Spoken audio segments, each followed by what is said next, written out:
श्री शिवाय नमस्तुभ्यम। हर हर महादेव।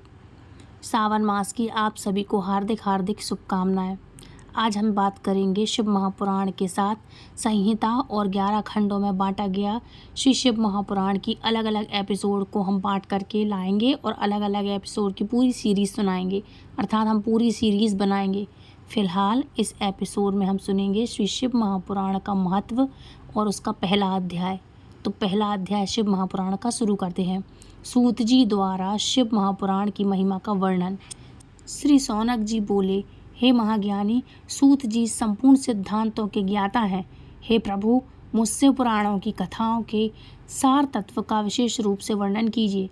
सदाचार, भक्ति, दायित्व और विवेक की वृद्धि कैसे होती है तथा साधु पुरुष किस प्रकार अपने काम, क्रोध आदि मानसिक विकारों का निवारण करते हैं। इस घोर कलयुग में जीव प्रायः असुर स्वभाव के हो गए हैं। उस जीव समुदाय को शुद्ध अर्थात दैवी संपत्ति से युक्त बनाने के लिए सर्वश्रेष्ठ उपाय क्या है? आप इस समय मुझे ऐसा कोई शाश्वत साधन बतलाइए जो कल्याणकारी वस्तुओं में भी सबसे उत्कृष्ट एवं परम मंगलकारी हो तथा पवित्र करने वाले उपायों में भी सर्वोत्तम पवित्र कारक उपाय हो। तात वह साधन ऐसा हो जिसके अनुष्ठान से शीघ्र ही अंतःकरण की विशेष शुद्धि हो जाए तथा उससे निर्मल चित्त वाले पुरुषों को सदा के लिए शिव की प्राप्ति हो जाए। सूत जी बोले, मुनिश्रेष्ठ शौनक, आप धन्य हैं। आपके हृदय में पुराण कथा सुनने के प्रति विशेष प्रेम एवं लालसा है। इसलिए मैं शुद्ध बुद्धि से विचार कर परम उत्तम शास्त्र का वर्णन करता हूँ। वत्स, संपूर्ण शास्त्रों के सिद्धांत से संपन्न भक्ति आदि को बढ़ाने वाले, भगवान शिव को संतुष्ट करने वाले तथा कानों के लिए रसायन स्वरूप दिव्य पुराण का श्रवण कीजिए। यह उत्तम शिव महापुराण काल रूपी सर्प से प्राप्त होने वाले महान त्रास्त का विनाश करने वाला है। हे मुने, पूर्व काल में शिव जी ने इसे कहा था। गुरुदेव व्यास जी ने सनत कुमार मुनि का उपदेश पाकर कोल प्राणियों के कल्याण के लिए बड़े आदर से संक्षेप पुराण का प्रतिपादन किया। हे मुने, विशेष रूप से कलयुग के प्राणियों के चित्त शुद्धि के लिए इस शिव महापुराण के अतिरिक्त अन्य साधन नहीं है। हे मुने, जिस बुद्धिमान मनुष्य के पूर्व जन्म के पुण्य होते हैं, उसी महाभाग्यशाली व्यक्ति को पुराण में प्रीति होती है। यह शिव महापुराण परम उत्तम शास्त्र है। इसे भूतल पर भगवान शिव का वायव्य स्वरूप समझना चाहिए और सब प्रकार से इसका सेवन करना चाहिए। इसके पठन और श्रवण से शिव भक्ति पा सकते हैं और शिव भक्ति श्रेष्ठतम स्थिति में पहुंचा हुआ मनुष्य शीघ्र ही शिव पादकों के प्राप्त कर लेता है। इसलिए संपूर्ण करके मनुष्यों ने इस पुराण के अध्ययन को अभोग साधन माना है और इसका प्रेम पूर्वक श्रवण में संपन्न वांछित फलों को देने वाला है। भगवान शिव के इस पुराण को सुनने से मनुष्य सब पापों से मुक्त हो जाता है तथा बड़े बड़े उत्कृष्ट भोगों का उपभोग करके अंत में शिवलोक को प्राप्त कर लेता है। राजसु यज्ञ और सैकड़ों अग्निष्ट महायज्ञों से पुण्य प्राप्त करता है पुण्य, और वह भगवान शिव की कथा सुनने मात्र से प्राप्त हो जाता है। हे मुने, जो लोग इस श्रेष्ठ शास्त्र शिव महापुराण का श्रवण करते हैं, उन्हें मनुष्य नहीं समझाना चाहिए। वे रुद्र स्वरूप ही हैं, इसमें संदेह नहीं। इस प्रकार इस पुराण का श्रवण और कीर्तन करने वालों के चरण कमल की धूलि को मुनिगण तीर्थ ही समझते हैं। जो प्राणी परम पद को प्राप्त करना चाहते हैं, उन्हें सदा भक्ति पूर्वक इस निर्मल शिव महापुराण का श्रवण करना चाहिए। हे मुनिश्रेष्ठ, यदि मनुष्य सदा इसे सुनने में समर्थ न हो तो उसे प्रतिदिन स्थिर चित्त से एक मुहूर्त भी इसको सुनना चाहिए। हे मुने, यदि मनुष्य प्रतिदिन सुनने में भी आसक्त हो तो उसे किसी पवित्र महीने में इस शिव महापुराण का श्रवण करना चाहिए। जो लोग एक मुहूर्त उसका भी आधा अथवा क्षण मात्र भी इस पुराण का श्रवण करते हैं उनकी दुर्गति नहीं होती। हे मुनीश्वर, जो पुरुष इस शिव महापुराण की कथा को सुनता है वह सुनने वाला पुरुष कर्मरूपी महाबन को जलाकर संसार के पार हो जाता है। हे मुने, सभी दोनों और सभी यज्ञों से पुण्य मिलता है। वह फल भगवान शिव के इस पुराण को सुनने से निश्चय हो जाता है कि हे मुने, विशेषकर इस कलयुग में तो शिव महापुराण के श्रवण के अतिरिक्त मनुष्यों के लिए मुक्तिदायक कोई अन्य श्रेष्ठ साधन नहीं है। शिव महापुराण का श्रवण और भगवान शंकर के नाम का संकीर्तन दोनों ही मनुष्यों को कल्प वृक्ष के समान सम्यक फल देने वाले हैं, इसमें संदेह नहीं है। कलयुग में धर्मचारण से शून्य चित्त वाले दुर्बुद्धि मनुष्यों के उद्धार के लिए भगवान शिव ने अमृत स्वरूप शिव महापुराण की उद्भावना की है, मतलब स्थापना की है और निकाला है। शिव महापुराण सभी के लिए उद्धार हुआ है मनुष्यों का। अमृत पान करने से तो केवल अमृत पान करने वाला ही मनुष्य अजर अमर होता है, किंतु भगवान शिव महापुराण का यह कथन अमृत संपूर्ण कुल को ही अजर अमर कर देता है। इस शिव महापुराण की परम पवित्र कथा का विशेष रूप से सदा ही सेवन करना चाहिए, अर्थात सदा ही सुनना चाहिए। इसका सेवन करना चाहिए और दूसरों को भी सुनवाना चाहिए। इस प्रकार शिव महापुराण की कथा के श्रवण का क्या फल कहूँ। इसके श्रवण मात्र से भगवान सदाशिव उस प्राणी के हृदय में विराजमान हो जाते हैं। यह शिव महापुराण नामक ग्रंथ 24,000 श्लोकों से युक्त है। इसमें 7 संहिताएं हैं। मनुष्यों को चाहिए कि वह भक्ति, ज्ञान और वैराग्य से भली भांति संपन्न हो। बड़े आदर से इसका श्रवण करें। पहली विद्येश्वर संहिता, दूसरी रुद्र संहिता, तीसरी शतरुद्र संहिता, चौथी कोटि रुद्र संहिता और 5वीं उमा संहिता कही गई हैं। छठी कैलाश संहिता और 7वीं वायवीर संहिता। इस प्रकार इसमें 7 संहिताएं हैं। 7 संहिताओं से युक्त यह दिव्य पर ब्रह्म परमात्मा के समान विराजमान है और उत्कृष्ट गति प्रदान करने वाला है। 7 संहिताओं वाले मनुष्य शिव महापुराण को आदरपूर्वक पूरा पढ़ता है। वह जीव जो कहा जाता है। हे मुने, जब तक इस उत्तम शिव महापुराण को सुअवसर नहीं प्राप्त हो तब तक अज्ञानवश इस संसार चक्र में भटकता रहता है। भ्रमित कर देने वाले अनेक शास्त्रों और पुराणों और पुराने श्रवण से क्या लाभ है, जबकि एक शिव महापुराण मुक्ति प्रदान करने के लिए गर्जन कर रहा है। जिस घर में इस शिव महापुराण की कथा होती है वह घर तीर्थ स्वरूप ही है और उसमें निवास करने वाले पाप यह नष्ट कर देते हैं। हजारों अश्वमेध यज्ञ और सैकड़ों वाजपेयी शिव महापुराण की 16वीं कला की भी बराबरी नहीं कर सकते। हे मुनि श्रेष्ठ, कोई अधम प्राणी जब तक भक्तिपू शिव महापुराण का श्रवण नहीं करता तभी तक उसे कहा जा सकता है। गंगा आदि पवित्र नदियाँ, मुक्तिदायिनी सापुरियाँ तथा गयादि तीर्थ इस शिव महापुराण की सम कभी नहीं कर सकती, अर्थात समानता कभी नहीं कर सकते। जिसे परम गति की कामना हो उसे शिव महापुराण के एक श्लोक अथवा आधे श्लोक या स्वयं भक्तिपूर्वक पाठ करना चाहिए। जो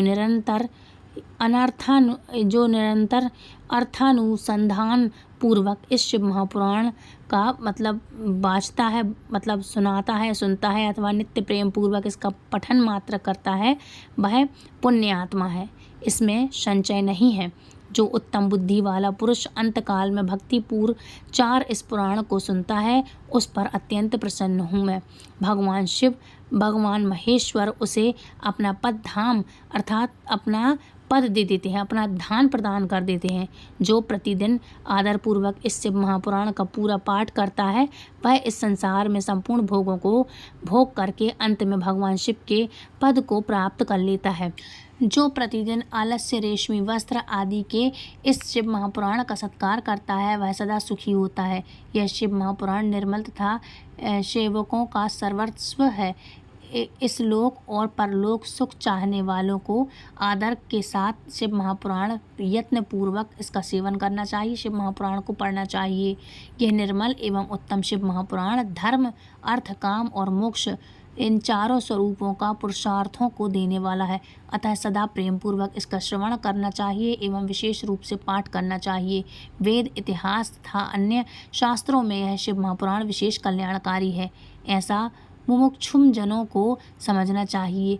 यह शिव महापुराण आत्म तत्व ज्ञानों के लिए सदा सेवनीय है, सत्व पुरुषों के लिए पूजनीय है, तीनों प्रकार के तापों का शमन करने वाला है, सुख प्रदान करने वाला है तथा ब्रह्म, विष्णु और महेश देवताओं को प्राणों के समान प्रिय है। ऐसे शिव महापुराण को प्रसन्न चित्त सदा वंदन करता हूँ। भगवान शंकर मुझ पर प्रसन्न हो और अपने चरण कमलों की भक्ति मुझे प्रदान करें।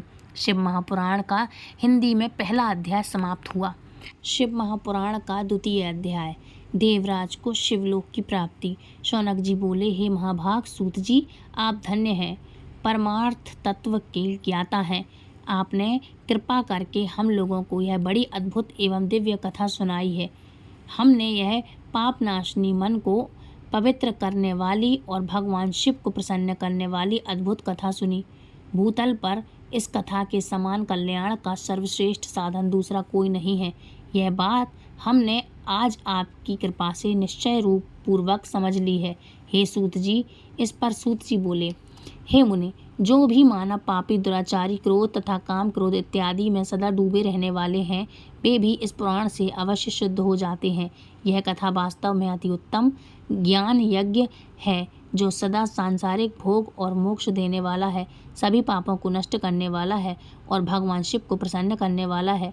जो अत्यंत लालची, सत्यविहीन, अपने माता पिता से द्वेष करने वाले, पाखंडी तथा हिंसक वृत्ति के हैं, वे भी इस ज्ञान यज्ञ से शुद्ध हो जाते हैं। अपने वर्णाश्रम धर्म का पालन न करने वाले और ईर्ष्याग्रस्त लोग भी कलिकाल में इस ज्ञान यज्ञ के द्वारा पवित्र हो जाते हैं। जो लोग छल कपट करने वाले, क्रूर स्वभाव वाले और अत्यंत निर्दयी हैं, कलयुग में वे भी इस ज्ञान यज्ञ से शुद्ध हो जाते हैं। ब्राह्मण के धन से पलने वाले तथा निरंतर भविचारण्य परायण जो लोग हैं, वे भी इस ज्ञान यज्ञ से इस कलिकाल में भी पवित्र हो जाते हैं। जो मनुष्य सदा पाप कर्मों में लिप्त रहते हैं और सठ हैं और अत्यंत दूषित विचार वाले हैं, वे कलयुग में भी इस ज्ञान यज्ञ से निर्मल हो जाते हैं।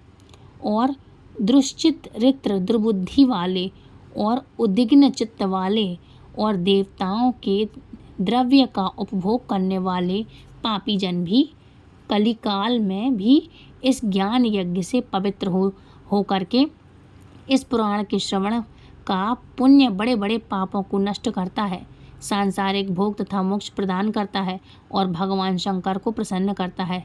इस संबंध में मुनिगण इस प्राचीन इतिहास का उदाहरण दिया करते हैं, जिसके श्रवण मात्र से पापों का पूर्णतया नाश हो जाता है।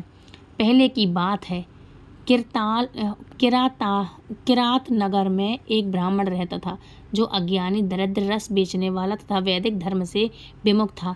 वह स्नान, संध्या आदि कर्मों से भ्रष्ट हो गया था और वैश्या की वृद्धि में तत्पर रहता था। उसका नाम था देवराज। वह अपने ऊपर विश्वास करने वाले लोगों को ठगा किया करता था। उसने ब्राह्मणों, क्षत्रिय, वैश्यों, शूद्र तथा दूसरों को भी अनेक बहानों से मार करके उनका धन हड़प लिया था। बाद में उसने अधर्म से बहुत सारा धन अर्जित कर लिया, परंतु उस पापी का थोड़ा सा भी धन कभी धर्म के काम में नहीं लगा। एक दिन वह ब्राह्मण एक तालाब पर नहाने गया और वहाँ शोभावती नाम की एक वेश्या को देखकर वह अत्यंत मोहित हो गया। वह सुंदरी भी उस धनी ब्राह्मण को अपने वशीभूत हुआ जानकर प्रसन्न हुई और आपस में वार्तालाप करने के बाद उसमें प्रीति उत्पन्न हो गई। उस ब्राह्मण ने उस वेश्या को पत्नी बनाना तथा उस वेश्या ने उसे पति बनाना स्वीकार कर लिया। इस प्रकार कामवश होकर वे दोनों बहुत समय तक विहार करते रहे। बैठने, सोने, खाने पीने तथा क्रीड़ा में वे दोनों निरंतर पति पत्नी की तरह व्यवहार करने लगे। अपने माता पिता तथा पत्नी के बार बार रोकने पर भी पाप कृत्य में संलग्न वह ब्राह्मण उनकी बात नहीं मानता था। एक दिन रात्रि में उस दुष्ट ने ईर्ष्यावश अपने सोए हुए माता पिता और पत्नी को मार डाला और उनका सारा धन हर लिया। वेश्या में आसक्ति चित्त वाले उस कामी ने अपना और पिता का आदि का सारा धन उस वेश्या को दे दिया। वह पापी अभक्ष्य भक्षण तथा मदपान करने लगा और वह नीच ब्राह्मण उस वेश्या के साथ एक ही पात्र में सदा जूठा भोजन करने लगा। एक दिन घूमता घामता वह देवयोग से प्रतिष्ठानपुर अर्थात झूसी प्रयाग में जा पहुंचा। वहां उसने एक विशाल शिवालय देखा जहाँ बहुत से साधु महात्मा एकत्रित हुए थे। देवराज उस शिवालय में ठहर गया और वहाँ उस ब्राह्मण को ज्वर आ गया। उस ज्वर से उसको बड़ी पीड़ा होने लगी। वहाँ एक ब्राह्मण देवता शिव महापुराण की कथा सुना रहे थे। ज्वर में पीड़ा हुआ देवराज ब्राह्मण के मुखारविंद से निकली हुई उस शिव कथा को निरंतर सुनता रहा। अध्याय 2 समाप्त हुआ शिव महापुराण का। अध्याय 3 हम अगली वीडियो में सुनाएंगे। वीडियो पसंद आया तो आपको प्लीज़ हमारे लिए आप कमेंट बॉक्स में ज़रूर से बताइएगा। Please do like share and subscribe. आप सभी को सावन मास की हार्दिक हार्दिक शुभकामनाएं। इसके आगे क्या हुआ अगले अध्याय में, अध्याय 3 में हम इस कथा को संपन्न करेंगे। श्री शिवाय नमस्तुभ्यम। हर हर महादेव।